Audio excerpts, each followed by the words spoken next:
So Driveway Dolls was directed by Ethan Cohen and it stars Margaret Qualley, Geraldine Wasserman, Bill Camp, Pedro Pascal, Coleman Domingo, Matt Damon, Beanie Feldstein, and it's about these two women in the 1990s who decide that they're going to leave their lives behind, travel down to Tallahassee, Florida to start their new lives, and they wind up getting into trouble with a bunch of gangsters who are looking for a car that they wound up taking. So this was a movie that I've been hearing about for a while. I remember it was supposed to come out last year, but then because of the strikes, it got delayed. So now it's finally playing, and I was kind of interested because even though I do like the Coen brothers, I've been disappointed in the fact that the Coen brothers are kind of split off and kind of done their own ways. Joel Coen did The Tragedy of Macbeth a few years back, and now Ethan Coen's doing his own separate movie right now with his wife Trisha Cook. So this was a movie that looked okay, I guess. It looked like it was going to be kind of fun, I guess. So I went and saw this movie, and this is a weird experience. This movie is, honestly, at times it's really fun. At times it's just completely insane, and sometimes it's just completely random. It's a movie that you kind of should know what you're getting into, but not knowing what you're getting into is part of the fun. It's kind of one of those movies.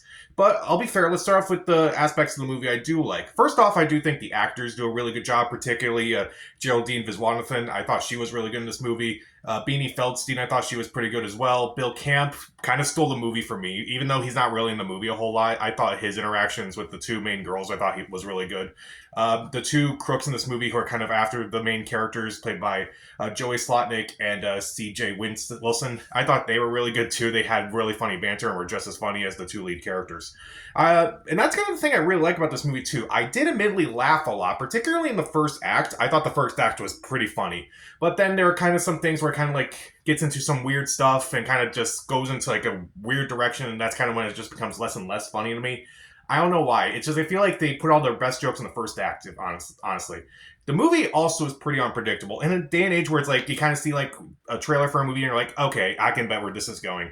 You kind of don't know where this movie's going. There are a lot of moments in this movie where I'm like just caught off guard by like the kind of direction they're going into and like what kind of things they're just going to throw at you. It's completely shocking, and it's just like it's kind of funny like how shocking this movie kind of gets. And admittedly, what I really like about this movie too is that there is a very short runtime in this day and age where movies are like, at least over 2 hours, maybe 2.5, maybe even 3 hours. We get a movie that's not even 90 minutes, and it's like, okay, this is short enough. It's like, it's not great, but at least it's short. That should not really be a compliment that this movie's short, but again, in a day and age like this, it's good. So, and also, I feel like this movie will definitely get a cult following in the next few years. Like, I can definitely see that with this movie. Like, they kind of like quote some of the stuff from this movie, kind of like dress up like some of the characters. I feel like this movie will definitely have that following in the next few years. Let's talk about the things I don't like in this movie. Margaret Qualley's character, I thought, even though I thought she did a decent job, I thought her character was just absolutely awful. Like, her character's just horribly written. She kind of does all these horrible things to her partner. She does some horrible things to her friends. It's like, how am I supposed to care for this character? At least with Geraldine Wasserman, I understood where her character was coming from. Like, I actually felt like, she was a relatable character in a weird way. But Margaret Qualley's character is just kind of awful, honestly. I just didn't like her character in the least bit. And, like, the movie tries to compensate by saying, you're a really awful person at times, but it's still not enough, in my opinion. And also, there's, like, some weird editing and weird transitions in this movie that kind of they're just kind of odd. At first, I kind of thought it was kind of funny, like, how they would, like, transition into a scene. But then there are some of these really weird 70s-esque transitions in this movie that feature Miley Cyrus for some reason. And when you look up what the reason was that Miley Cyrus is in this movie and like how it kind of configures into the plot, it's a little bit of a stretch, but you also kind of need to do a little bit of homework after watching the movie, and that's not really a whole lot of fun. It's just kind of weird for a movie that, it takes place in the 90s and has 70s-esque transitions. It just doesn't really work. And also some of the editing is a bit off too. Like there's a scene where Geraldine Wasserman, she's going to be arrested, but then it cuts to Margaret Qualley making out with some girl in a car, and a police car passes through. I just felt like it was kind of weird. It's like it cuts from one storyline to another, and just kind of felt like it was odd at times. And this happens a lot. Like it happens like at one point there's a scene involving Bill Camp's character. Again, it's like, okay, cool. Bill Camp's character was pretty cool. Let's see what his character's up to now.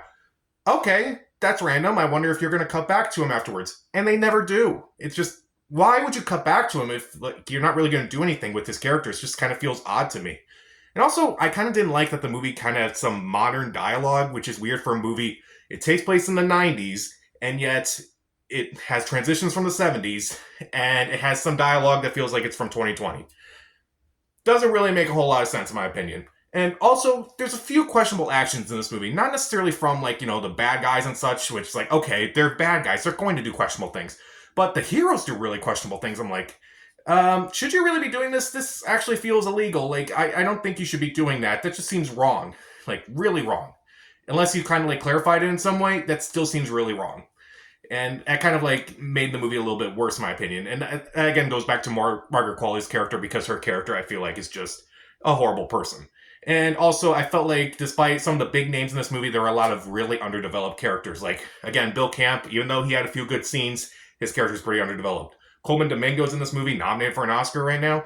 He's kind of underdeveloped as this generic villain. Miley Cyrus, no reason to be in this movie, really. Matt Damon, it's funny to see him in this movie briefly, but he doesn't really have a whole lot to do. Pedro Pascal kind of gets a whole lot despite his very brief scene, but just want to give you a heads up on his role. It's not very big, but it is surprising.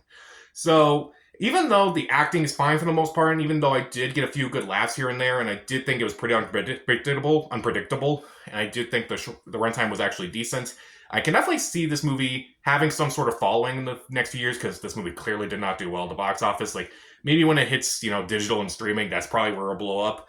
But I just could not get past Margaret Qualley's character and some of the actions that the characters take. I did not really care for some of the use of some of these actors. I did not care for some of the weird editing, weird transitions, like weird cuts, like random moments in the story that just kind of didn't really work.